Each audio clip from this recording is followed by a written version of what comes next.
आवे गोरी ते मौहा बिनेला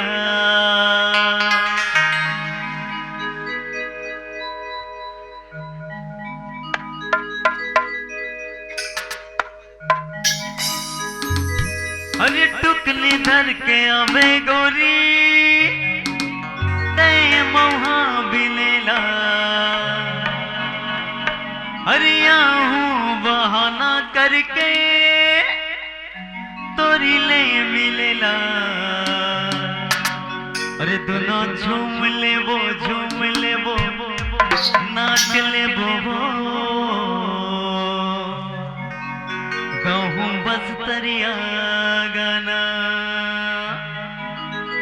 अरे टुकनी धर के आवे गोरी ते मुँह बिनेला आहूं बहाना करके तोरी ले मिलेला टुकनी धर के आवे गोरी ते मुँह बिनेला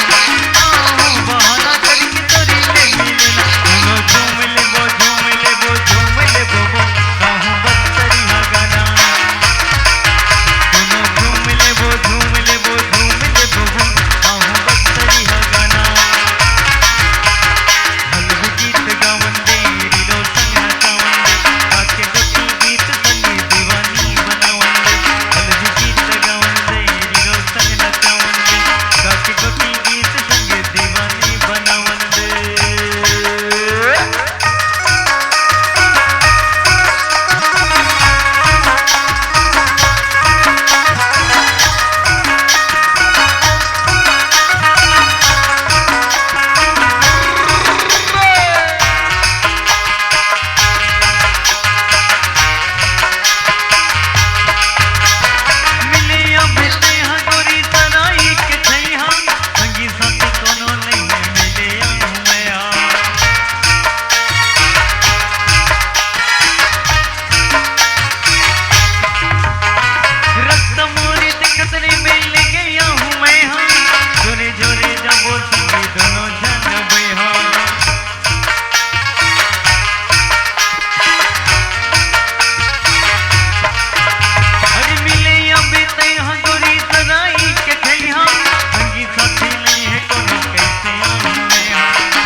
फांसी खोज ले खोपा मते हाँ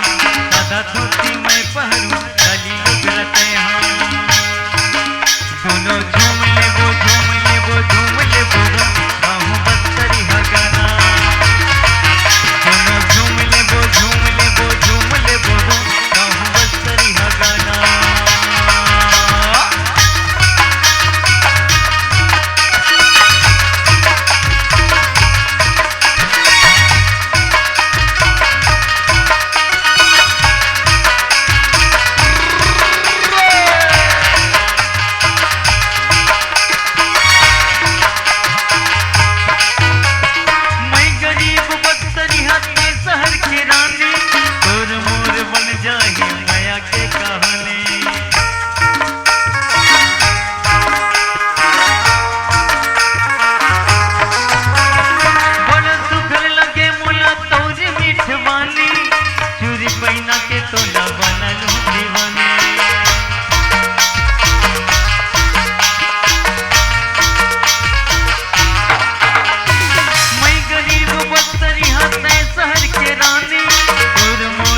बस तरिया